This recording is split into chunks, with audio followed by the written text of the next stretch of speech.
"We're not spending money on that circus," my daughter-in-law said, canceling my 70th birthday party. My son added, "You're too old for that anyway, Mom." I just replied, "No problem." Weeks later, my daughter-in-law wouldn't stop calling me. I smiled and sent her a text. "The circus is closed, and I'm done being your clown." But let me tell you how I got to that text. Because nobody is born with the courage to set boundaries. You learn that after you've been broken enough. It all started on a Tuesday. I remember because it was farmers' market day, and I had just bought fresh carnations for the vase in the entryway. I've always believed a house without flowers is like a heart without a beat. I was arranging them when my phone rang. It was Natalie, my daughter-in-law. "Eleanor, I need to talk to you." Her voice had that tone, the one she used when she wanted something but disguised it as concern. Me, still naive back then, thought maybe she wanted advice about Michael, my son. After all, they had been married for 3 years, and I always tried to be the mother-in-law who doesn't meddle, the one who respects their space. "Of course, dear, what is it?" "It's about your birthday." My heart skipped a beat. My 70th birthday was 3 weeks away, and I had been dreaming about this get-together for months. Nothing fancy, just family. Michael, Natalie, my 2 sisters who live in Ohio, my cousins, a few neighbors I've known forever.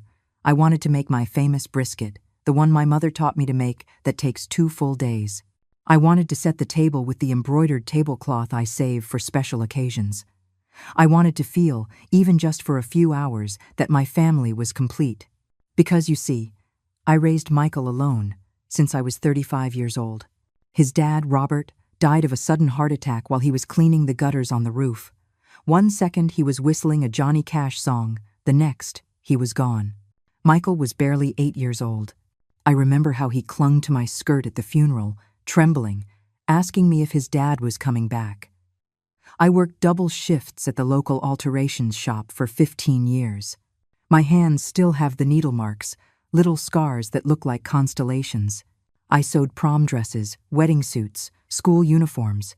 Every stitch was so Michael could have new shoes, school supplies, a computer when he got into high school. I never remarried. Not because I didn't have opportunities. There was a man, Mark, who owned the local hardware store, who invited me for coffee every Sunday after church. He was kind, a widower too, but I always thought, what if Michael feels like he's betraying his dad? What if a stranger makes him feel pushed aside? So I turned down every invitation with a polite smile. Now, at 68 years old, living in the same house Robert and I built brick by brick, I just wanted one party, a celebration to say, "I made it, I got here." "Tell me, Natalie, what's wrong with my birthday?" There was a pause. I heard her inhale, like she was bracing herself. "Look, Eleanor, Michael and I have been thinking, and the truth is, we're not going to be able to organize anything. We're not going to spend money on that circus." A circus. She called my dream a circus. "Besides," she continued, "you're too old for that, don't you think? Parties are for young people. You need quiet, not stress." I felt something inside me crack, like when you drop a porcelain cup, and for a second, before it shatters, you see the crack spread in slow motion. "But," I thought, I know, but things are tight right now, Eleanor. We have so many expenses. Maybe we can take you out for a simple meal another day, okay?" Before I could answer, I heard Michael's voice in the background. "Give me the phone." "Mom," my son said, with that tone he used when he wanted to be firm but not cruel. "You're too old for that, Mom. A big gathering is just going to wear you out. Let's just keep it quiet, okay?" I looked at the carnations in the vase. They were still dripping water onto the mahogany table that had been my grandmother's, the table where Michael did his homework for 12 years, where we celebrated every one of his birthdays with cake and candles, even if the cake was sometimes from the cheapest bakery because I couldn't afford more. "No problem," I said. My voice sounded calm, too calm. "Perfect, Mom. We love you. We're busy right now. We'll call you later." He hung up. I stood there, phone in hand, watching a drop of water from the vase form a small puddle on the wood. I didn't cry. Not yet. But something inside me knew, in that precise moment, that my relationship with my son had just changed forever. What I didn't know was that this call was just the beginning. And what Natalie didn't know was that she was waking up a lioness who had been dormant for decades. If you want to know how this story of betrayal turned into my greatest lesson in dignity, subscribe to the channel. Because what comes next, nobody saw coming, not even me. That night, I couldn't sleep. I stared at the ceiling of my bedroom, counting the cracks that had formed over the years. 42. I've counted them so many times I know them by heart. I kept thinking about the word Natalie used, circus. When did my life become a ridiculous spectacle for her? I got up at 4 in the morning, like always. I made coffee in the old percolator Robert gave me on our first anniversary. The smell of fresh coffee filled the kitchen, and for a moment, just a moment, I felt at peace. But then I saw the calendar hanging next to the refrigerator. I had marked my birthday with a red circle and drawn little stars around it, like an excited child. How foolish.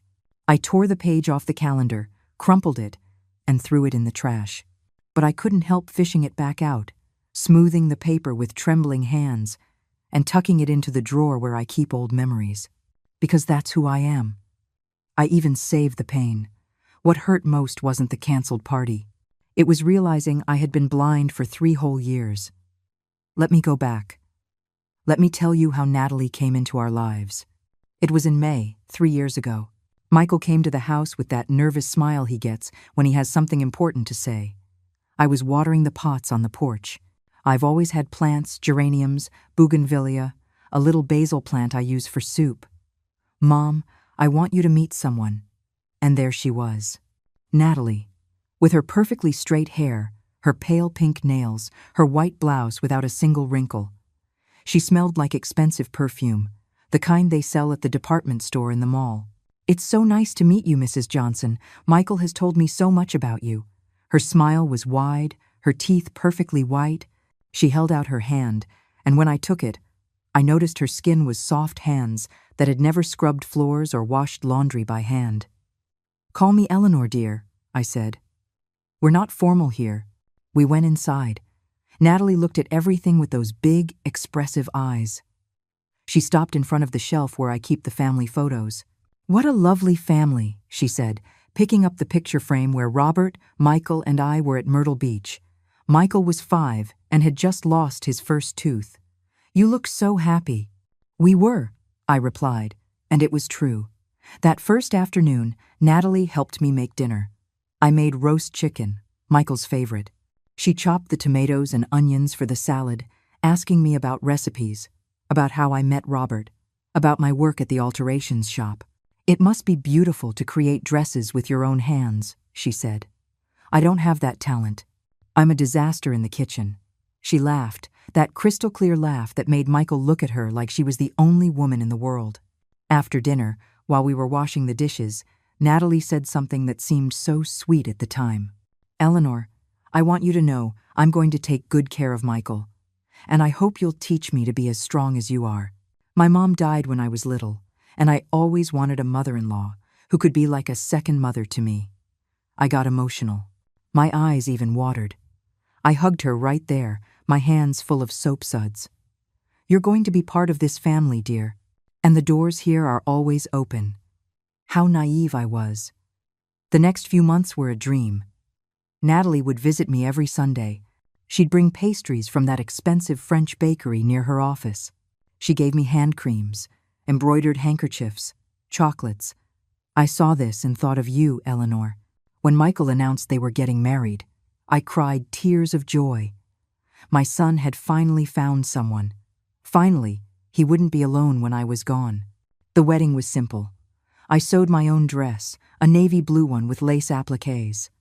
Natalie looked radiant in her white gown. During the reception, when Michael danced with me as tradition dictates, he whispered in my ear, "Thanks for everything, Mom. For every sacrifice. I promise. Now I'm going to take care of you." That promise. How it would hurt to remember it later. The first few months of their marriage seemed perfect. They still came over every Sunday. Natalie would hug me, ask how I was, offer to help with the groceries.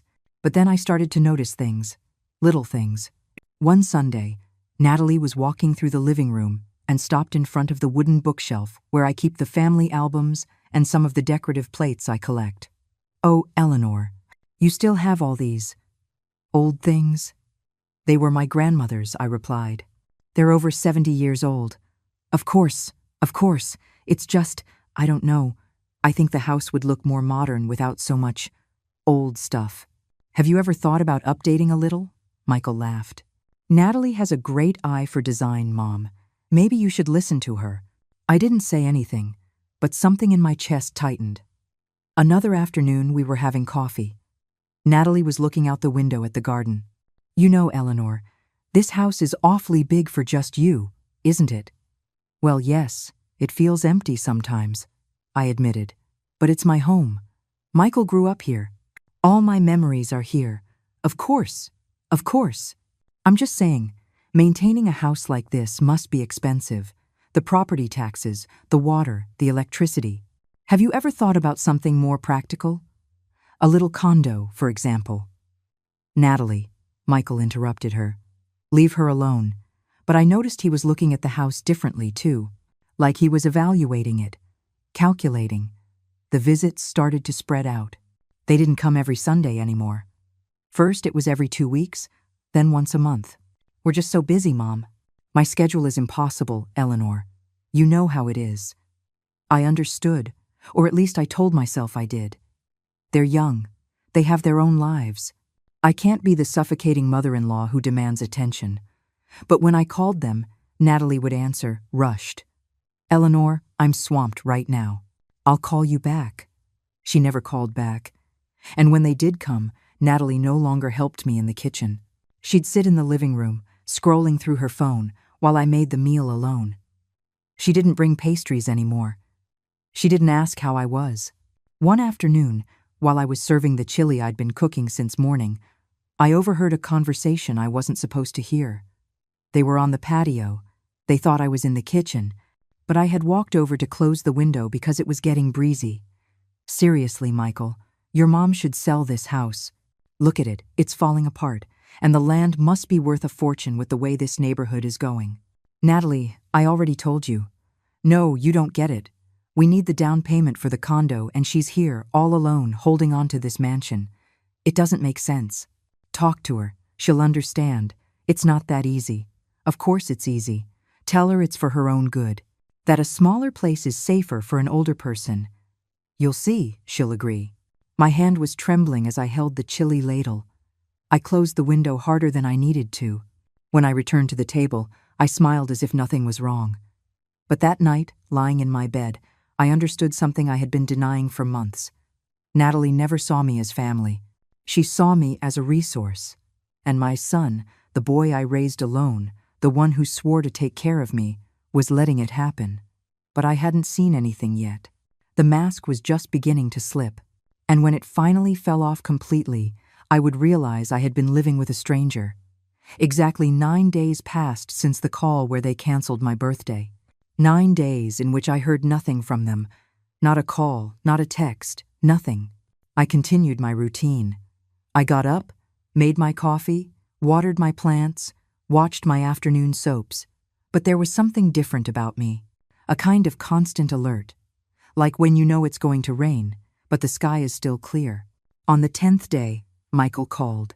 Mom, what are you doing Saturday? Nothing in particular, son. Why? We want to invite you to dinner at our house. Natalie is going to cook. Natalie, cooking. That was new. In 3 years of marriage, I'd never seen her make anything more elaborate than a sandwich. Of course, son. I'll be there, perfect. Around 7. And Mom, dress up a little. That last phrase stuck with me. Dress up for a family dinner at their house? On Saturday, I put on my sky blue blouse, the one with embroidery on the collar. I pulled my hair back into a low bun, the way my mother taught me. I put on the pearl earrings Robert gave me for our 10th anniversary. I looked in the mirror and wondered why I had butterflies in my stomach. Butterflies of fear. I took the bus to their neighborhood. They live in a new subdivision, one of those with security gates and perfectly paved streets. Their house is nice, 2 stories with a small front yard. When they opened the door, I noticed something strange. The table was set, but not casually.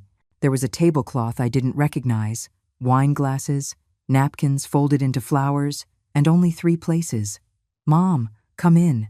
So glad you made it." Michael kissed my cheek. He smelled like that expensive cologne he wears now, not the one I used to buy him for his birthdays. Natalie came out of the kitchen, drying her hands on a dish towel. She was wearing a black dress, perfect makeup, and heels, to be at home on a Saturday night. "Eleanor, welcome. Sit down, sit down." She pointed to the chair in the middle. They sat on either side of me, as if they were surrounding me. Dinner started calmly. Natalie had made chicken with mushroom sauce. It was dry, and the sauce tasted like it came from a can. But I ate without complaint. We talked about nothing important. The weather, the news, the traffic. But I could feel the tension. It hung in the air like smoke. It was after dessert that everything changed. Michael cleared his throat. He exchanged a look with Natalie. She nodded, encouraging him. "Mom, we want to talk to you about something important." I put my fork down. My hands felt cold. "Tell me, son." "You see, Natalie and I have been thinking about our future. We want to buy a bigger condo. This one is getting small for us, and, well, we're thinking about having kids soon." My heart leaped. "Grandchildren? That's wonderful." "Oh, Michael, how lovely. How can I help?" Michael stared at his plate. Natalie took control of the conversation. "Look, Eleanor, the condo we want costs $600,000. We have the loan approved, but we need $120,000 for the down payment. $120,000. The figure floated in the air like a sentence. "That's a lot of money," I said slowly. "It is," Natalie continued, leaning toward me. "That's why we thought. Well, you're living alone in that big house. It must be exhausting to maintain. The taxes, the utilities, the repairs, and at your age, I'm 68, Natalie. Not 80. Right. Don't get me wrong. I'm just saying, a smaller place would be more practical for you, safer, and the money you'd get from the sale could help us with the down payment. You could rent a nice, modern apartment without all the maintenance." I looked at my son. I waited for him to say something, to defend me. To say this was crazy. But Michael just stared at his wine glass, swirling it slowly. "It's your house, Mom," he finally said, without looking me in the eye. "But we're your family, and families support each other, right? Think about your grandkids, giving them a good home. Grandkids that didn't even exist yet. Grandkids they were using as bait." "This house," I said, my voice firmer than I expected. "Your father and I built it, brick by brick. You were born here. Every memory of my life with Robert is here. 35 years of my existence are here. Memories are in the heart, Eleanor, not in the walls." Natalie smiled at me, but her eyes were cold. "Besides, think about it. What are you going to do with that house when you can't take care of it anymore, when you're older and need help? It's better to sell it now while it's still worth something. Older." The word hit me like a slap. "I'm not trying to offend you," she continued. "I'm just being realistic. You're not going to live forever. And when you're gone, that house will be sold anyway. Wouldn't you rather see your son happy, settled, with his own family?" The silence that followed was thick. I could hear the ticking of the wall clock, the hum of the refrigerator, my own breathing. "I need to think about it," I said. "Of course," Michael replied quickly, as if he'd been waiting for that. "Take your time, Mom. No rush." But Natalie added, "Although the owner of the condo is only giving us 3 weeks to get the down payment. After that, he sells to someone else. 3 weeks, the exact same time until my birthday. The birthday they canceled because they didn't want to spend money on that circus. But they did want me to sell my house. My entire life." I stood up from the table. My legs were shaking, but I wouldn't let them see. "I'm leaving. I have to be up early tomorrow. We'll drive you, Mom." "No, I'll take the bus. I need some fresh air." I walked to the door. Natalie caught up, putting a hand on my shoulder. "Eleanor, think about it. It's for the good of everyone. You'd be winning too." I looked her in the eyes. For the first time in 3 years, I really saw her. I saw the ambition, the coldness, the manipulation. "Good night, Natalie." On the bus ride home, as the city lights passed by the window, I realized something terrible. My son was asking me to sell my life to finance his. And what was worse, he saw it as normal, as something I should do. I got home after 10 o'clock at night. I turned on the lights in the living room. I saw the mahogany furniture that had been my grandmother's, the photos on the walls, the bookshelf full of memories, the rocking chair where I nursed Michael for months. I sat in that rocking chair and finally, after days of holding it in, I cried.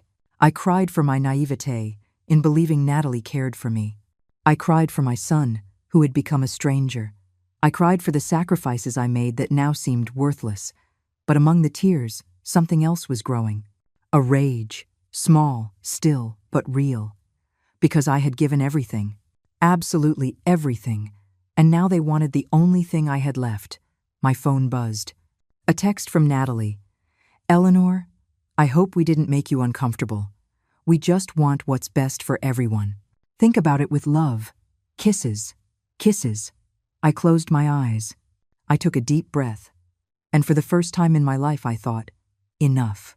On Monday morning, at 7 o'clock sharp, my phone rang. It was Natalie. Good morning, Eleanor. Did you have breakfast? Sleep well? Her voice was sweet. Too sweet. Like when you're talking to a child who won't take their medicine.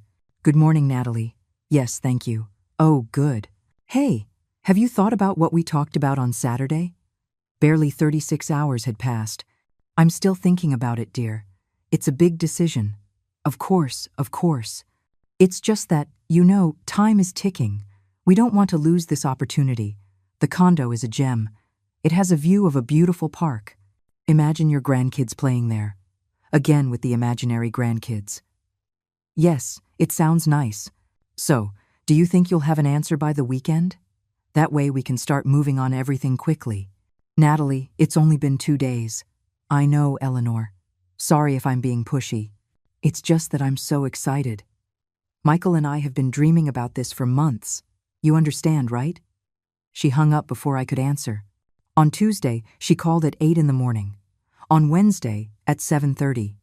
On Thursday, twice. Once in the morning and again in the afternoon. Always the same song. Always the same pressure disguised as enthusiasm. Have you thought about it, Eleanor? Eleanor, I found a divine rental near us. Want to go see it? The seller pressured me today. He says he has other interested buyers. On Friday afternoon, I was at the market buying tomatoes when I saw a car park in front of my house. It was Michael's, but he wasn't alone. There was a man with a briefcase, gray suit, blue tie. I quickened my pace. When I arrived, I found Natalie at my door with this man. She was ringing the doorbell insistently. Natalie, what are you doing here? She turned with a huge smile. Oh, Eleanor, so glad we caught you. Look, I brought Mr. Duran. He's a real estate agent. I thought it would be good for him to explain how much you could get for your little house. Just so you have all the information, right? Little house. Now my house was a little house. Mr. Duran extended his hand. Mom, a pleasure. Your daughter-in-law hired me to do a preliminary appraisal. With your permission, I'd like to take a quick look at the property. Just from the outside, of course. Then I can give you an estimate. I didn't authorize any appraisal. Of course not, Eleanor. Natalie came over, taking my arm. It's just informational. So you know your options. No commitment.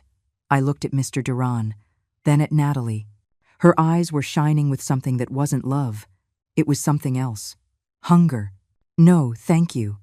When I need a real estate agent, I'll hire one myself. Natalie's smile wavered for a second. Just a second. As you wish, Eleanor. We were just trying to help. They left. But the message was clear. They weren't giving up. That night, Michael called. His voice was tired. Mom, Natalie told me you turned away the appraiser. Michael, I never asked for an appraiser.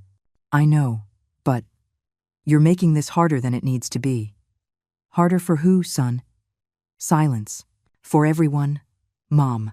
Look, I know it's your house, and it has sentimental value, but you have to be practical. Think about the future.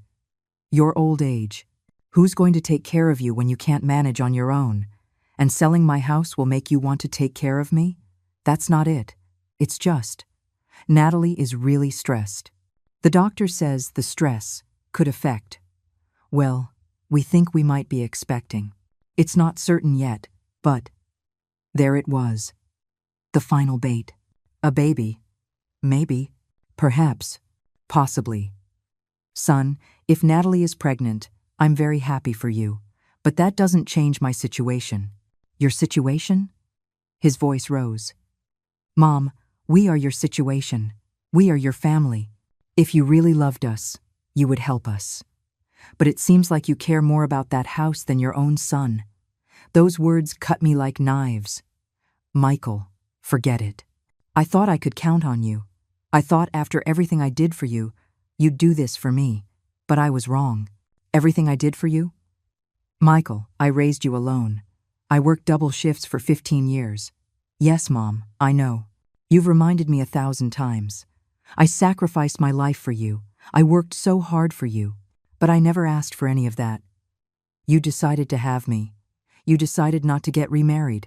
Those were your decisions. He hung up. I stood there with the phone in my hand, shaking. Tears fell, and I couldn't stop them. My son had just said I reminded him too much of my sacrifices, that he never asked me to raise him. I sat in the rocking chair. Outside, the night was dark. Not even the neighborhood dogs were barking. Everything was silent. I thought about all the nights I stayed awake when Michael had a fever, putting cold cloths on his forehead. I thought about the times I skipped meals so he could have 3 a day. I thought about the shoes I mended time and time again because I couldn't afford new ones. And now he was telling me he never asked for it. On Saturday, Natalie showed up again. This time, she had brochures. Eleanor, look, I found some gorgeous apartments for rent. This one has 1 bedroom, a kitchenette.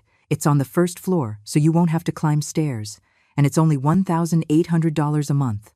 With what you get from your house, you can pay rent for years and still have enough left over to help us. I took the brochures. I looked at them. Apartments the size of my living room.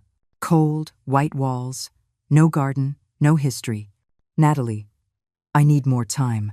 Her face hardened. The mask was slipping faster and faster. Time is what we don't have, Eleanor. I lose the condo on Monday, you understand? Monday. In 3 days. And all because you can't let go of an old house full of junk. That junk is my life. Your life is over. She looked me straight in the eye.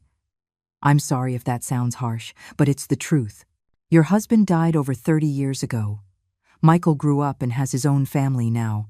You're clinging to a past that doesn't exist anymore. And in the meantime, we, your present, are here begging you for help.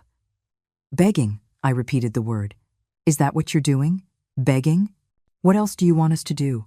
Get on our knees? I want you to leave me alone. The words came out before I could stop them. Natalie froze. Then she laughed. A short, bitter laugh. Fine, we'll leave you alone. Enjoy your house. Enjoy your memories. Because that's all you're going to have. She left, slamming the door. I sat on the sofa. My heart was pounding so hard I could feel it in my ears. I picked up my phone. I dialed a number I hadn't used in months. Carol? It's Eleanor. I need to talk to you. Carol had been my friend for 20 years. We met at the market. She sells flowers. She's one of those women who tells you the truth with no filter. Eleanor, what's wrong? You sound strange. I think my son and my daughter-in-law are trying to steal my house. There was a pause. I'm on my way. Carol arrived 20 minutes later with a bag of donuts and a thermos of coffee. When there's trouble, you have to eat, she said, putting everything on the table. Now, tell me everything, and don't skip a single part, I told her. From the call canceling my birthday to Natalie's visit that morning, Carol listened in silence, chewing her donut, her eyes narrowed behind her glasses. When I finished, she set her mug down with a thud. That girl is a snake, and your son is a fool. Carol. No, Eleanor. Let's call it what it is. That woman is squeezing you dry, and Michael is letting her. You know what smells fishy to me? That they suddenly need $120,000 so urgently. I sell flowers, but I wasn't born yesterday. Something else is going on here. You think so? I don't think. I know. Look, my friend Rochelle works at a law firm. Her nephew is a lawyer. His name is Patrick. He's a good guy and discreet. Want me to call him? He can look into things, see if your suspicions are right. I hesitated. Investigate my own son? It sounded so cold, so calculating. But then I remembered Michael's voice saying, I never asked you to raise me. Call him. Patrick came over on Tuesday afternoon. He was a young man, about 35, with round glasses and a kind smile. He sat in my living room and took out a notebook. Mrs. Johnson, I understand you're in a delicate situation. Tell me exactly what you need. I explained everything again. He took notes, nodded, asked specific questions. Do you have their full legal names? Do you know where they work? Have they ever asked you to sign any documents? I answered everything. Patrick closed his notebook. Give me a week. I'm going to check a few things. Public records, background, basic credit situation. All legal. Don't worry. And in the meantime, ma'am, some advice. Do not sign anything. Absolutely nothing. Even if your son asks, even if they cry, even if they threaten. Understood? I nodded. Patrick left. I was left with a strange feeling, half relief, half guilt. What kind of mother investigates her son? But then my phone buzzed. Another text from Natalie. Eleanor, Monday is the deadline. Michael didn't sleep at all last night from the stress. I don't know if you want that on your conscience. Think about it. I deleted the message. The next few days were quieter. They didn't call. They didn't come by. It was like they had given me a reprieve. I took the opportunity to do something I'd been putting off. A deep clean of the garden. The May rains had made the weeds grow, and some of the rose bushes looked neglected. I was pruning the white rose bush I planted when Michael was born, when my shovel hit something metal. Strange. I dug a little more. It was a box. A rusted metal box, the size of a shoebox, buried under the rose bush. With trembling hands, I pulled it out. It was closed with an old padlock that broke with one pull. Inside were rolled-up documents, protected in plastic. I unrolled them on the dining room table. They were the original deeds to the house, the ones Robert and I signed 40 years ago. And there was something handwritten by Robert on the last page. This house is for Eleanor, built with our love and effort. Don't ever let anyone take it from you, my love. Tears started to fall on the paper. I had to wipe them away quickly so I wouldn't ruin the ink. But there was more in the box. Letters. Love letters Robert wrote me when we were dating. His tight handwriting, his clumsy but sincere words. Eleanor, you are stronger than 10 men. Don't ever let anyone make you feel small. And at the bottom of the box, wrapped in a thick plastic bag, was money. Old bills. I counted them with trembling hands. $20,000. A note accompanied the money, also in Robert's handwriting. For our old age together, honey. For when we can't work anymore. So you never have to depend on anyone. I love you, Robert. I collapsed into the chair. Robert had been saving in secret. For years. For me. For us. And I never knew because he died before he could tell me. I cried. I cried like I hadn't cried since his funeral. I cried for the man who loved me so much, who was still taking care of me even after he was gone. I cried for all the years I lost without him. I cried for the loneliness. But among the tears, something else was being born, a clarity. Robert had left me this for a reason, not just the money, but the words. Don't ever let anyone make you feel small. And that was exactly what Natalie and Michael were doing, making me feel small, useless, in the way. I dried my tears. I put the deeds in a safe place. I counted the money again, just to be sure. $20,000 exactly. It wasn't enough for the down payment Michael and Natalie were asking for. But it was enough for something more important. It was enough to defend myself. On Thursday, Patrick called. Mrs. Johnson, I need to see you. Can Carol be there too? What I found. It's better we discuss this in person. An hour later, the three of us were sitting in my living room. Patrick opened his briefcase and took out several papers. Ma'am, what I'm about to tell you is not easy to hear, but you need to know. My heart sped up. Your son, Michael, doesn't need your financial help. In fact, he's in a very good financial position. 3 months ago, he received a sales bonus from his company for $150,000. What? There's more. Your daughter-in-law, Natalie, has credit card debt totaling $45,000. Designer clothes, expensive restaurants, 2 trips to Cancun last year, and she is not pregnant. I checked her social media. 2 days ago, she posted a photo at a club drinking a beer. A pregnant woman wouldn't do that. Carol muttered a strong word I won't repeat. Patrick continued. There's something else. I found messages on a public forum where Natalie participates. She talks about convincing her mother-in-law to sell her house, and I quote, "The old woman is about to cave. When she sells, my mom and I will split what's left after the down payment." The world stopped. Her mom? Yes. Natalie planned to give a portion of the money to her mother. This was never just about the condo. It was a scheme between the two of them. I stood up, walked to the window. Outside, the neighborhood kids were playing street hockey. The sun was shining, life was going on, but I felt like something inside me had broken for good. Does Michael know about this? My voice was hoarse. I can't confirm that, but he knows they don't need the money. Of that, I'm certain. Carol took my hand. Eleanor, that girl is trying to rob you, and your son is letting her. I looked at the deeds I'd found under the rosebush. I looked at Robert's note. Don't ever let anyone make you feel small. I turned to Patrick. What can I do? Patrick smiled. It wasn't a kind smile. It was the smile of a lawyer who knows he's holding all the cards. Mrs. Johnson, I can do a lot of things. But first, you need to answer something for me. Do you want to defend yourself, or do you want to counterattack? Carol squeezed my hand. I thought about all the texts, the calls, the word circus, Michael telling me I never asked him to raise me, Natalie calling me old. And for the first time in 68 years, I said something I never thought I'd say. I want to counterattack. Patrick pulled more papers from his briefcase. Perfect. Then I need you to formally authorize me to act on your behalf. We're going to do this right, legally, so they can't turn this around on you.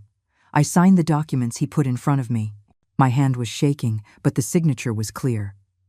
Now, Patrick continued, I need access to any document you have related to your house.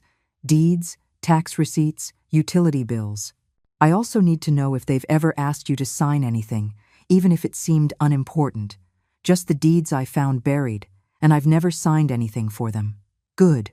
That gives us an advantage. Your house is fully in your name, no liens or debts. No one can force you to sell it, but Natalie is going to try to pressure you more. And when she does, I need you to record the conversations. Record? Your phone has a voice recorder, right? Every time they call or visit, record everything. It's legal as long as you are part of the conversation. Those recordings can be evidence if we need it. Carol nodded. I'll show you how, Eleanor. It's easy.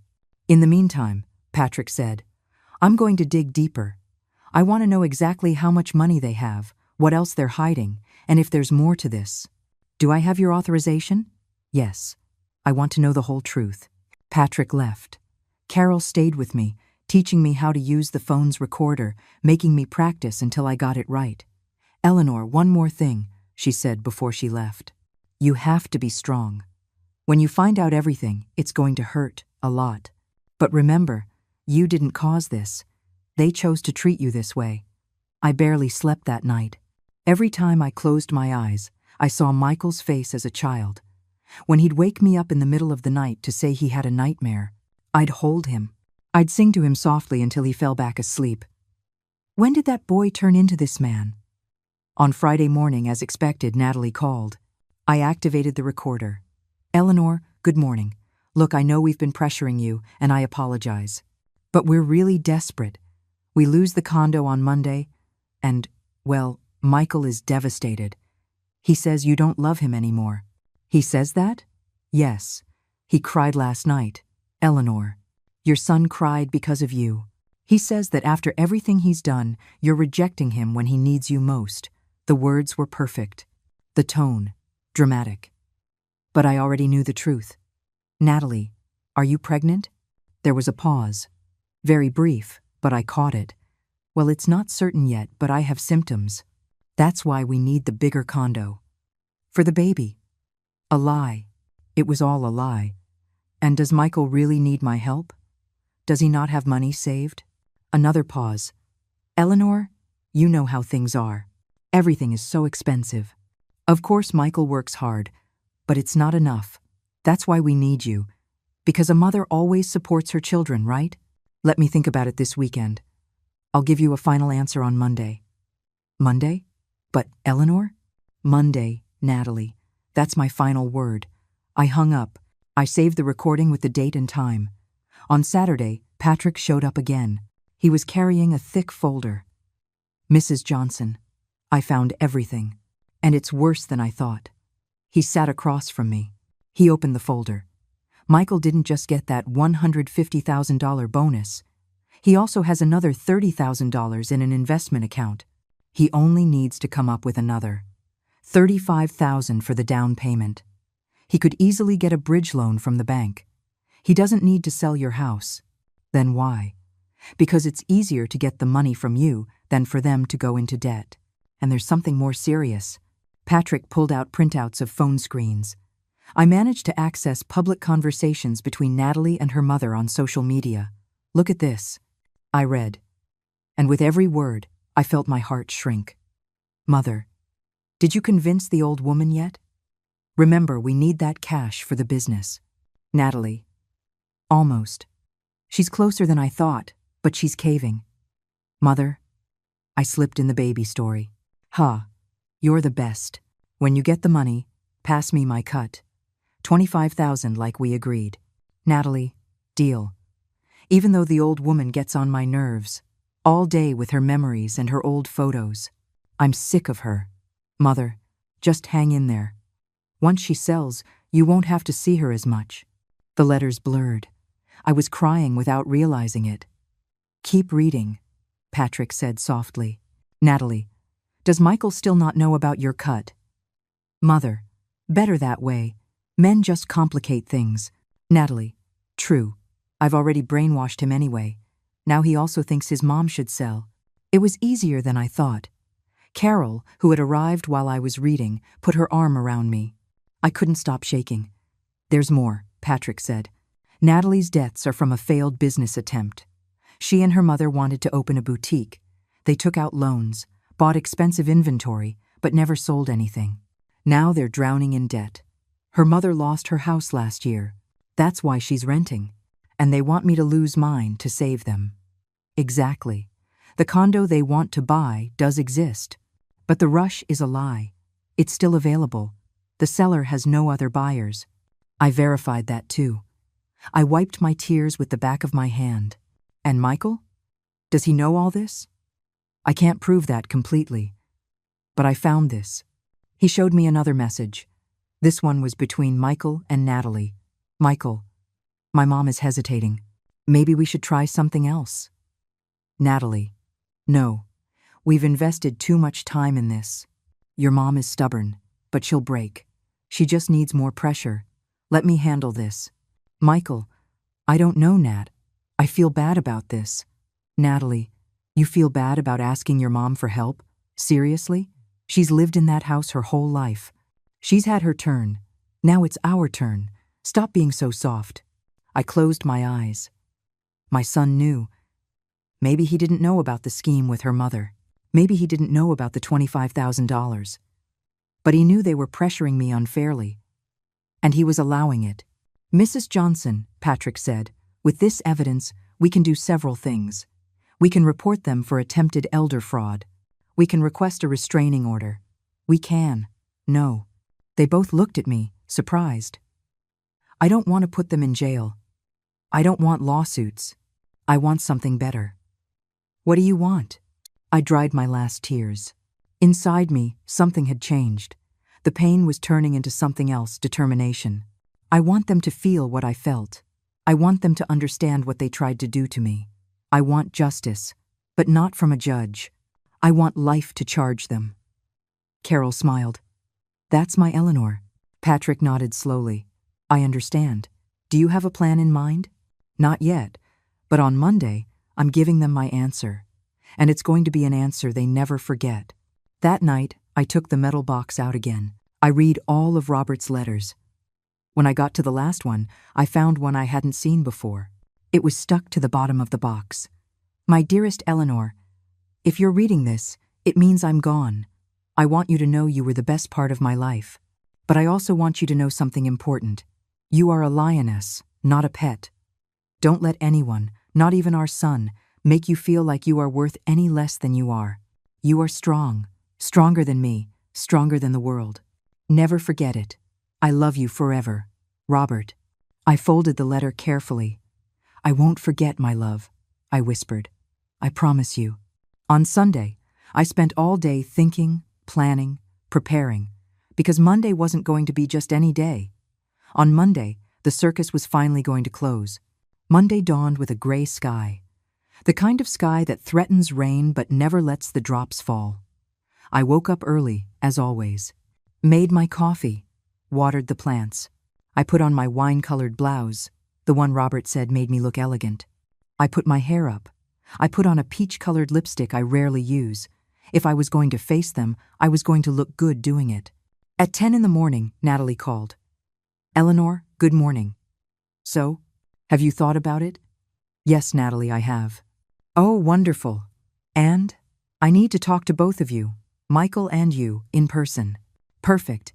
Can you come over today? We're home. All right. I'll come this afternoon. Better yet, come for lunch, Eleanor. We can talk calmly. I hung up. I looked at my reflection in the hallway mirror. I looked different. I was no longer the frightened woman from 2 weeks ago. There was something new in my eyes. I arrived at their house at 2 in the afternoon. I rang the bell. Michael opened the door with a nervous smile. Mom, come in. So glad you came. He kissed my cheek. He smelled like that expensive cologne. In the living room, Natalie was finishing setting the table. She had made breaded chicken with salad. Nothing fancy, but it looked presentable. Eleanor, welcome. Please, sit. Saturday. They sat on either side of me, just like that first time, as if they were cornering me. We ate in an awkward silence. I chewed slowly, watching them. Natalie fidgeted in her chair. Michael wouldn't meet my eyes. When we finished, Natalie wiped her mouth with her napkin and smiled. Well, Eleanor, you have us in suspense. What did you decide?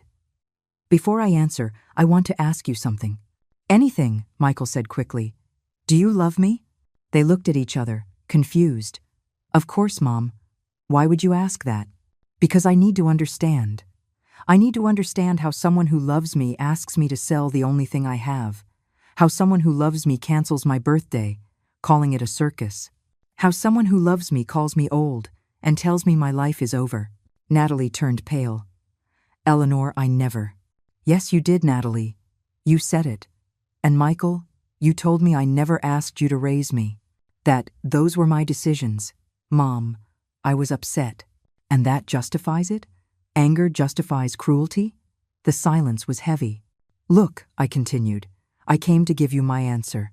I am not selling my house. Natalie went rigid. What?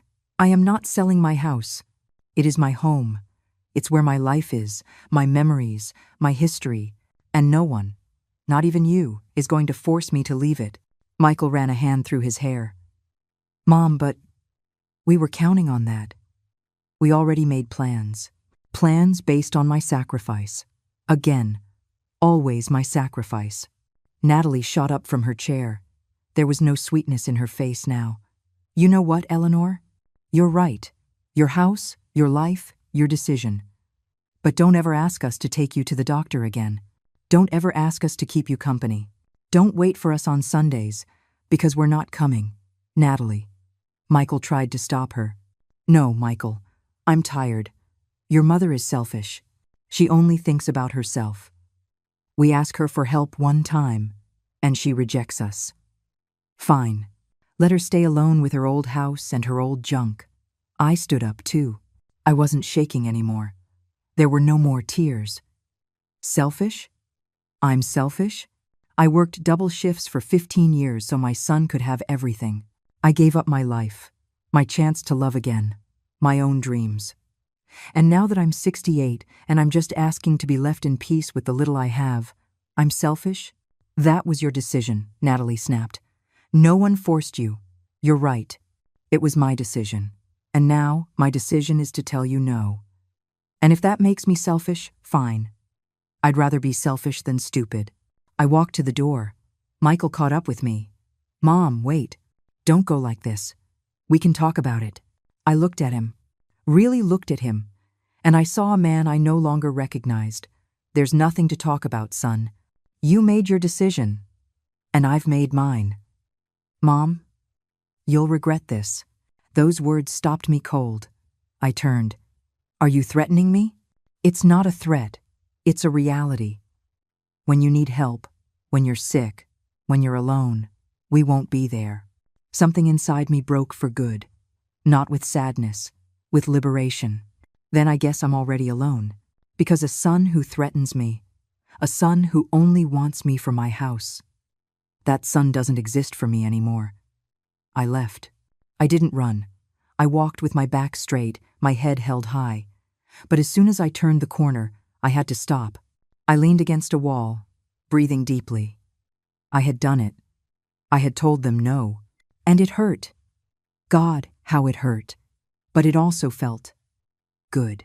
Like taking off tight shoes after a long day. I got home as it was getting dark. Carol was waiting for me on the porch. How did it go? I told them no. She hugged me. And there, in my friend's arms, I finally cried. But they were different tears. Not of defeat, of relief. You did the right thing, Eleanor. I know. But it hurts. Of course it hurts. He's your son. But sometimes, self-love hurts more than loving others, and that's okay. That night, lying in my bed, I thought about everything. About the years I dedicated to Michael, the sacrifices, the sleepless nights, the unconditional love I gave him, and I understood something important. I didn't regret any of it. I regretted expecting him to value it, because a mother's love doesn't expect a reward, but it also doesn't accept abuse. On Tuesday morning, I woke up with a strange feeling, peace. For the first time in weeks, peace. I was having breakfast when my phone rang. Unknown number. Mrs. Johnson? Yes? Who's speaking? This is Diana Portillo. I'm your son Michael's neighbor. I'm sorry to bother you. I got your number from Mrs. Miller at the corner store. I need to talk to you. It's important. Did something happen? Not over the phone. Can you meet me at the corner bakery? The one on the corner by your son's house? Something in her voice alerted me. When? Today at 5. I'll be there. At 5 o'clock sharp, I walked into the bakery. Diana was a woman in her 40s, elegant, with short hair. She greeted me with a sad smile. Mrs. Johnson, thank you for coming. Look, I don't know if I should be getting involved, but my conscience won't let me rest. What is it? Last Saturday, Natalie threw a party at their house. She invited neighbors, friends, family. She said it was a surprise party for you. For your birthday. My birthday. The one they canceled. A surprise party? Yes, I went because I thought it was sweet. But then what? Mrs. Johnson. Natalie took the microphone and said something that struck me as very strange. What did she say? And I heard Natalie's voice, clear and cheerful. Thank you all for coming to celebrate my mother-in-law, Eleanor, on her 70th birthday. I want to take this chance to share some wonderful news. My mother-in-law, in an act of immense love, has decided to sell her house to help us with the down payment on our new condo. It's her way of showing us how much she loves us and cares about our future. Let's give a round of applause for this generous woman. Applause. Lots of applause. And then Michael's voice. Thanks, Mom. We knew we could count on you. Diana turned off the phone. Mrs. Johnson, everyone thought you had agreed voluntarily. Natalie told everyone you were happy to help them. Is that true? My hands were shaking. No, I never agreed. I told them no. Diana closed her eyes. I thought so. That's why I wanted to talk to you. Mrs. Johnson, your daughter-in-law used you. In front of 50 people, she used you to make herself look good. I sat in silence. I couldn't speak. I couldn't breathe. Do you have that full recording? Yes. Can you send it to me? Of course. Give me your number. That night, in my house, I listened to the full recording over and over. The applause, the congratulations, Natalie's words. They used me. They humiliated me publicly. They held me up as an example of generosity when I had never agreed to anything. And Michael was there, smiling, accepting congratulations for something that never happened. I called Patrick. Mr. Kelly, I've changed my mind. I don't just want to defend myself anymore. What do you want? I want them to pay. I want justice. And I want it now. Patrick arrived at my house at 9 o'clock on Wednesday morning. He was carrying another folder, thicker than the last. Mrs. Johnson, I listened to the recording you sent me. This changes everything.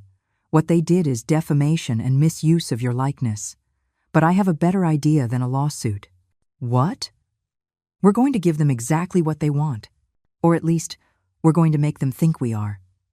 Carol, who was also there, leaned forward. Explain yourself, kid. Patrick smiled. It was a smile that was a little frightening. We're going to set up a meeting. We'll tell them Mrs. Johnson has finally agreed to sell. We'll have witnesses, evidence, everything ready, and when they show their true colors in front of everyone, that's when we act. I don't understand, I said. Ma'am, they humiliated you publicly by saying you agreed to help. Now, we are going to expose them publicly by showing who they really are. But I need your permission, and I need you to be strong. It's going to hurt. I thought about the recording, about Michael accepting congratulations for a lie, about Natalie using my name to look good. Let's do it. I spent the next few days preparing. Patrick explained the plan step by step. I just had to follow his instructions. On Friday, I called Michael. I activated the recorder. Son, it's me. There was a surprised pause. Mom? I wasn't expecting your call. I know. Look, I've been thinking a lot about what happened on Monday. And I think you're right. What? The house is too big for me. I'm old. And you're my family. If selling it helps, then I'm going to do it. Silence. A long silence. Mom, are you serious? Yes, son, I'm serious. But I have one condition. What is it? I want it to be formal. With a notary, with witnesses. I want to do it right.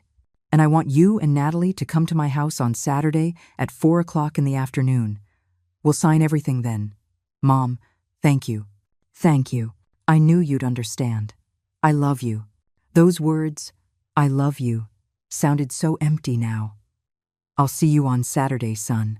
I hung up. I saved the recording. Carol hugged me. Eleanor, are you sure about this?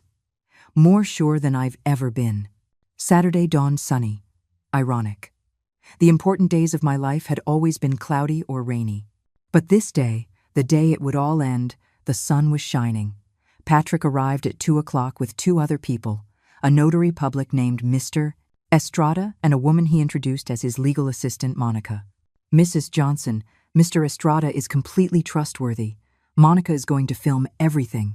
Ready? Ready. Carol and her husband Bill were also there as witnesses. And Diana, the neighbor who had shown me the party recording. She had agreed to come when I asked. At 4 o'clock sharp, the doorbell rang. It was Michael and Natalie. She was wearing a new dress, perfect makeup, a huge smile. Michael had on an ironed shirt and looked nervous, but happy. Mom, Michael hugged me tight. Thank you for reconsidering. You don't know what this means to us. Natalie hugged me too. Eleanor, you are an angel, truly. An angel. I pointed to the living room. Come in.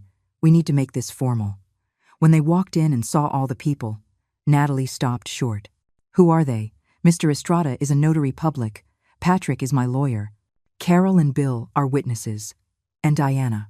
Well, Diana is someone who has something interesting to show you. Natalie's smile began to fade. Your lawyer? Mom, why do you need a lawyer? Michael looked at me, confused. Please, sit down. They sat on the sofa. The rest of us formed a semicircle around them. Monica had her camera pointed. Before we sign anything, I began, I want to clarify a few points. Of course, Mom. Whatever you need. First, I want you to explain something. 2 weeks ago, you threw a party. A party where you told 50 people that I had agreed to sell my house. Why did you do that? Natalie turned white. Michael looked at his wife. Natalie? Well, we assumed you were going to accept. We were just anticipating things. Anticipating. Interesting word. Diana, could you play the recording? Diana took out her phone. Natalie's voice filled the living room. My mother-in-law, in an act of immense love, has decided to sell her house to help us. Michael closed his eyes. Natalie stood up. This is a trap. No, Natalie. This is the truth. Now sit down, because we have a lot more to talk about. Patrick opened his folder. Mrs. Natalie, can you confirm that you have credit card debts totaling $45,000? That's private. Can you confirm that you plan to give $25,000 to your mother from the proceeds of the sale? Natalie froze. Michael stared at her. What? And, Mr. Michael, Patrick continued, can you confirm that you received a bonus of $150,000 3 months ago? My son looked at me. There was no confusion in his eyes now. There was fear. Mom, I can explain. No need, son. Mr. Kelly already explained everything to me. Natalie's debts, the failed business with her mother, the bonus you received, the pregnancy that never existed. Everything. Natalie tried to leave. Bill blocked the door. Nobody's leaving until we're finished, Carol said in a firm voice. Mrs. Johnson, the notary, Mr. Estrada, said, do you confirm that you never had any intention of selling your house? That's right. Never. And do you confirm that you were pressured, manipulated, and publicly defamed by these individuals? I confirm. Estrada wrote in his documents. Then I must inform you, Mr. and Mrs. Johnson, that what you attempted to do constitutes several crimes: attempted fraud by deception, financial elder abuse, and defamation. Mrs. Johnson has the right to press criminal charges. Natalie started to cry. But they weren't tears of remorse. They were tears of rage. This is ridiculous. He's her son. We just asked for help. No, Natalie, I said, standing up. You didn't ask for help. You tried to rob me. There's a difference. Michael had his head in his hands. Mom, I'm sorry. I'm so sorry. I didn't know everything, Natalie told me. What did she tell you, son? That I was old? That my life was over? That you should pressure me? Because I have recordings where you told me horrible things too. I took out my phone. I played his voice. I never asked for any of that. Those were your decisions. Michael broke. He started to sob. Not like a man.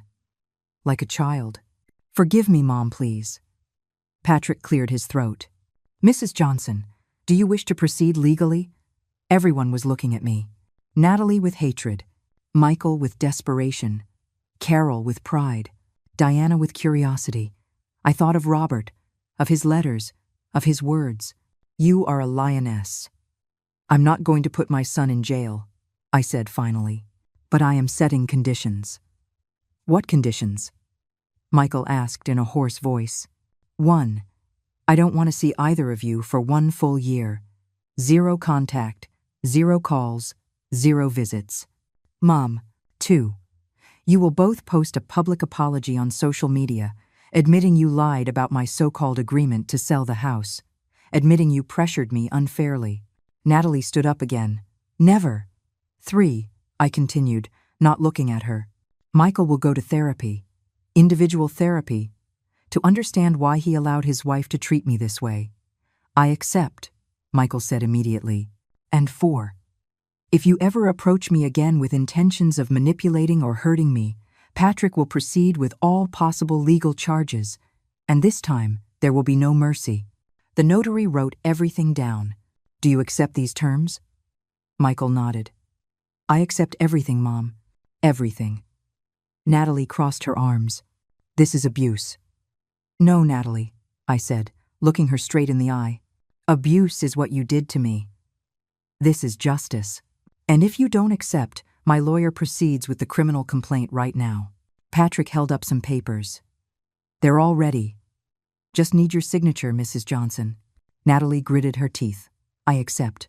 They signed. Each of them. Carol and Bill signed as witnesses. The notary stamped everything. Done, Patrick said. This is legally binding. If you break any term, we will proceed. Michael approached me. He tried to take my hand. I pulled away. Mom, please let me explain. You have 1 year, Michael. 1 year to think about what kind of man you want to be. The one who lets his mother be abused, or the one Robert and I tried to raise. Mom, now, please, leave. They left. Natalie stormed out first, furious. Michael stopped at the door. He looked at me one last time, and left. When the door closed, I collapsed onto the sofa. Carol hugged me. I cried. I cried like I hadn't cried in years. But these were different tears. They were tears of liberation. The following days were strange, silent. There were no calls at 7 in the morning. No texts asking if I'd thought about it. No surprise visits with real estate agents. Just silence. And that silence, which once would have scared me, now felt like a gift. On Tuesday afternoon, Carol came by with sweet rolls and coffee. How's CeeLo? Better. Much better. Did you use social media? I shook my head. I barely used Facebook, and only to see pictures of my cousin's kids. Carol took out her phone. Michael posted this yesterday. She showed me the screen. It was a long post, with a photo of Michael alone. Without Natalie, I want to offer a public apology. A few weeks ago, my wife and I hosted a gathering where we announced that my mother had decided to sell her house to help us financially. That information was false. My mother never agreed to such a thing. We pressured her, manipulated her, and used her name without her permission. My mother is a dignified woman who did not deserve that treatment. I am publicly asking for forgiveness for my behavior. I am ashamed of the person I became. I'm sorry, Mom. I read the words 3 times. There were 847 comments, most of them supportive of me. Some were harshly critical of Michael, others of Natalie. Did Natalie post anything? Carol checked her profile. Look, Natalie's message was shorter, colder. I apologize for any confusion regarding my mother-in-law's situation. It was a misunderstanding. I regret any inconvenience caused. She didn't even take direct responsibility. It was a non-apology. That woman is a lost cause, Carol said. I closed my eyes. Part of me wanted to feel satisfaction, but I just felt tired. At least Michael followed through, I said. Yes, but did you see the comments? People are furious with them. I didn't want to read any more. I closed Carol's phone and handed it back. That's enough. I don't want to know any more about them. On Thursday, Patrick called. Mrs. Johnson, I need to inform you of something. Natalie tried to contact me. She wants to negotiate the terms. What?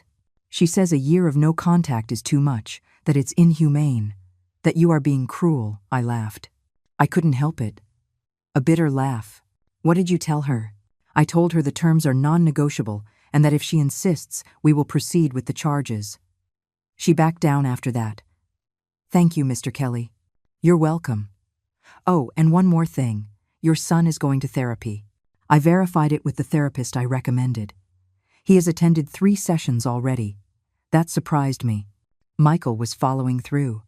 And how is he? I can't give you details due to confidentiality, but the therapist says he's working. Really working. It's a good sign, ma'am. When I hung up, I wondered, was there hope for Michael, or was it too late? On Friday, I received a letter. It came in a plain white envelope, no return address. I opened it with trembling hands. It was from Michael. Handwritten. Mom, I know I can't call or see you.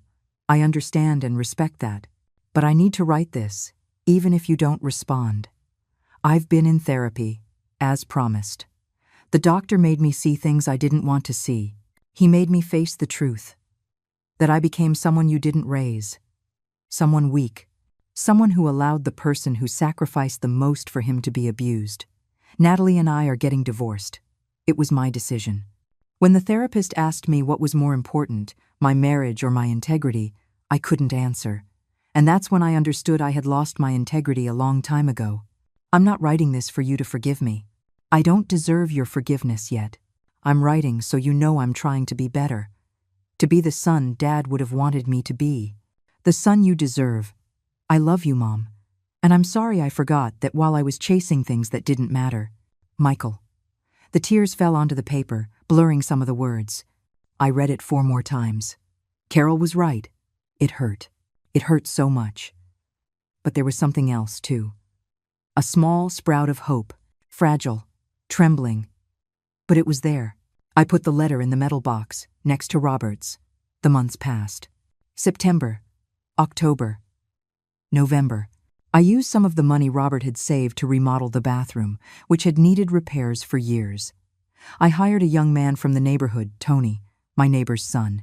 He did excellent work. I also started taking knitting classes at the community center. I met other women my age. We'd meet on Tuesdays and Thursdays. We'd knit, talk, laugh. One of them, Matilda, told me she'd also had problems with her family. Her daughter had borrowed money and never paid her back. But I learned, she told me, that sometimes self-respect is more important than family. And that doesn't make you a bad person. It just makes you a person. Her words stayed with me. In December, 2 weeks before Christmas, Patrick called. Mrs. Johnson, the 1-year mark is almost here. Have you thought about what you want to do? What do you mean? If you want to have contact with your son again, if you want to give him another chance. I hadn't thought about it. I had been so busy rebuilding my life that I hadn't thought about the after. I don't know, Mr. Kelly. I just don't know yet. That's fine. You have time. But be prepared, because when the deadline ends in January, he will likely try to contact you. That night, I took out Michael's letter again. I'd read it so many times I knew every word by heart. What do I do, Robert? I asked the air. Do I give him another chance, or is it too late? There was no answer, just the wind moving the curtains. The week before Christmas, Carol invited me to her house for Christmas dinner. I don't want you to be alone on Christmas, Eleanor. I won't be alone. I'll be at peace. But I accepted the invitation anyway. At Carol's dinner were her kids, her grandkids, her husband, some cousins. There was turkey, eggnog, music. It was warm. It was family. Carol's youngest nephew, a boy of about 6, came up to me. Are you Mrs. Eleanor? Yes, I am, sweetie. My auntie says you're really brave. Is that true? I knelt to his level. What do you think? I think so. Because my mom says brave people are the ones who do the right thing even when it hurts. I hugged him. That little boy knew more about life than many adults. That night, walking home, I went slowly through the streets decorated with Christmas lights. I saw families eating dinner through their windows. I heard carols. I saw kids running with sparklers. And for the first time in months, I thought of Michael as a little boy. When he was 6 and helped me set up the nativity scene, how excited he got about Santa. How he'd hug me before bed. Where did that boy go? When I got to my house, I found something on the porch. A box, not very big, with a red bow. No card. No name. I brought it inside. I opened it carefully. Inside was a photo album. Old photos I hadn't seen in years. Baby Michael. Michael at his first communion. Michael graduating from high school. Michael and me at Myrtle Beach. And on the last page, a recent photo. Michael at his therapist's office. He looked tired, worn out, but there was something different in his eyes. There was a note taped to it. Mom, I found these photos in my house. I realized I had forgotten who we were. Who you were. Who I was. The therapist says remembering is part of healing, so I'm remembering. Every day. Merry Christmas. With love. The son I'm trying to be again. Michael. I closed the album. I hugged it to my chest. And in the solitude of my living room, with only the light from the Christmas tree I'd put up that morning, I did something I didn't expect to do. I forgave. Not completely. Not yet. But a little. Just enough to think that maybe, just maybe. The circus had closed. But the story wasn't over. January came with fresh air and clear skies. January 15th was exactly 1 year since that call when Natalie canceled my birthday, calling it a circus. 1 year since it all started to fall apart. And it was also the day the deadline I set expired. 1 year of no contact. I woke up early that day, made my coffee, just like always. But there was something different in the air, a feeling that something was about to change. At 10 in the morning, the doorbell rang. My heart sped up. I knew who it was. I opened the door slowly. It was Michael. But not the Michael I had seen a year ago. This man looked different, thinner, with dark circles under his eyes. But his eyes had something I hadn't seen in a long time. Clarity. "Mom," he said, his voice trembling. "The year is up. I did everything. Can I come in?" I stepped aside without a word. He walked in as if stepping on sacred ground. He looked around the living room, at the furniture, the photos, as if he was seeing them for the first time. "The house looks beautiful, Mom. You redid the bathroom, and I painted the kitchen. I can tell. Everything looks alive." We sat, him on the sofa, me in my rocking chair, keeping my distance. "Mom, I've rehearsed this moment 1,000 times in my head. What I would say, how I would say it. But now that I'm here, the words feel small." I didn't respond. I just waited. "I'm done with Natalie.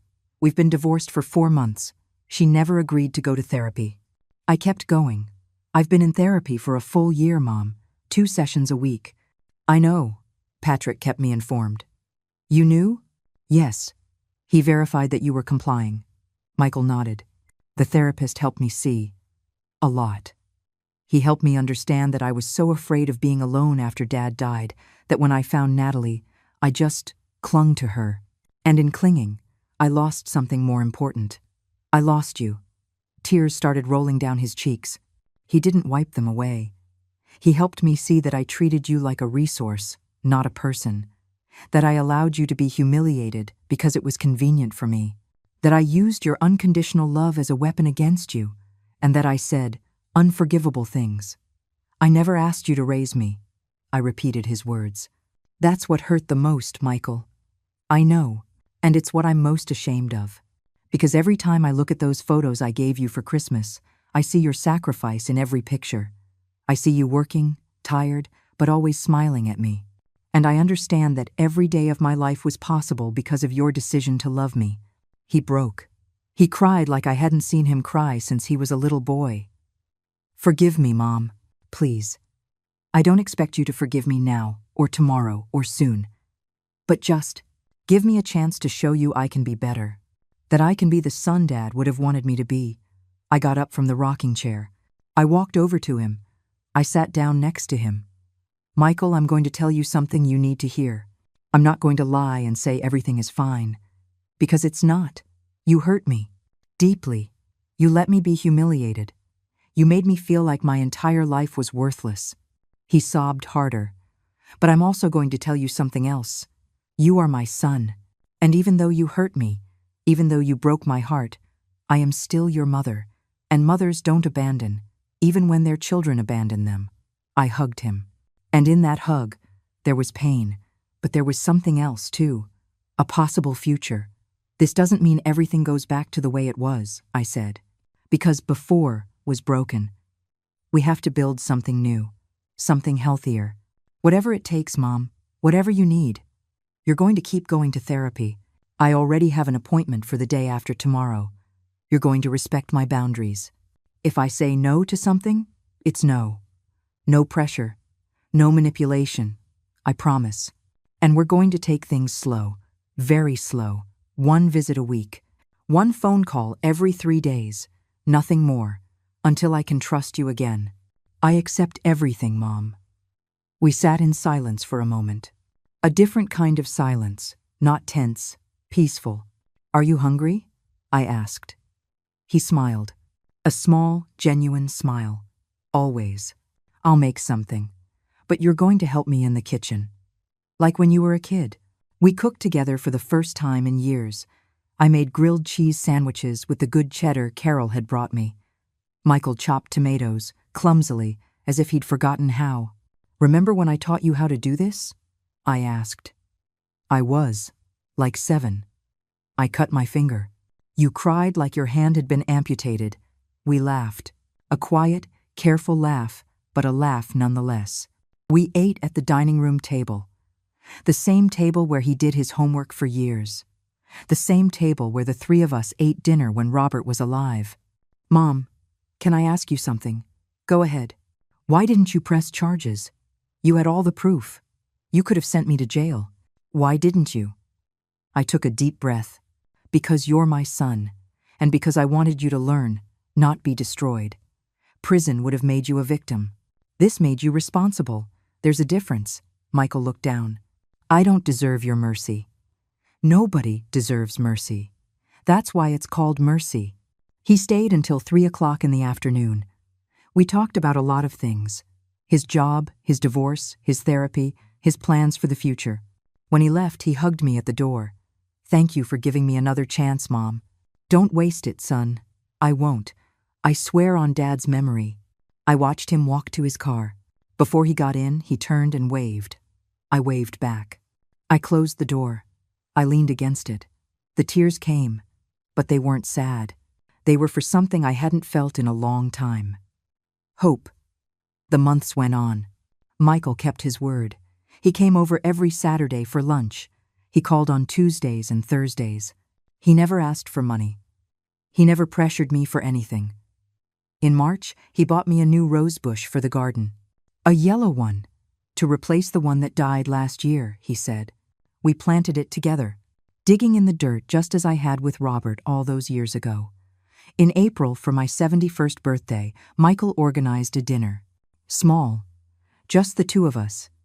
And Carol, Bill, Patrick, Diana, and Mrs. Miller from the store. There were no big speeches, no drama, just family, the real family.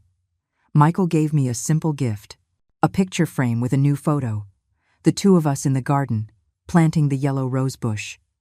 For new memories, he said. That night, after everyone had gone, I sat in the garden. The stars were bright. The yellow rose bush already had its first buds. I thought about the whole journey, the pain, the betrayal, the justice, the forgiveness. I thought about Natalie. I'd heard through Carol that she'd moved to another state, that her mother had sold some property to pay off her debts, that she still blamed me for her divorce. I didn't feel satisfaction at her fall. But I didn't feel pity either. Some people choose to learn. Others choose to blame. I thought about Michael, about the man he was trying to be. He wasn't perfect. He still had hard moments. But he was trying. And that was enough for now. And I thought about me, the Eleanor who almost sold her house to please, the Eleanor who almost let herself be crushed, and the Eleanor who learned to say no. I took out Robert's last letter, the one that said, "You are a lioness, not a pet." I did it, my love, I whispered to the wind. I defended myself. I roared. And I survived. The wind rustled the leaves of the yellow rosebush. And in that moment, I felt peace. Because I had learned the most important lesson of all. True wealth isn't in what you own. It's in what you refuse to let be taken from you. Your dignity, your peace, your self-respect. No one can steal that from you unless you hand it over. And I was never, ever handing it over again. The circus had closed, but I, finally, had learned to live. If this story touched your heart, if you have ever felt pressured by your family, if you've had to choose between pleasing others and respecting yourself, leave me a comment. Tell me where you're watching from. And if you know someone who needs to hear this message, share this video with them. Give it a like if you believe that self-love isn't selfishness, but survival. And subscribe to keep hearing stories of women who stood up when the world tried to kneel them. Because your life isn't a circus. It's a masterpiece, and you are the artist. Until the next story, my dear lionesses, never forget to roar.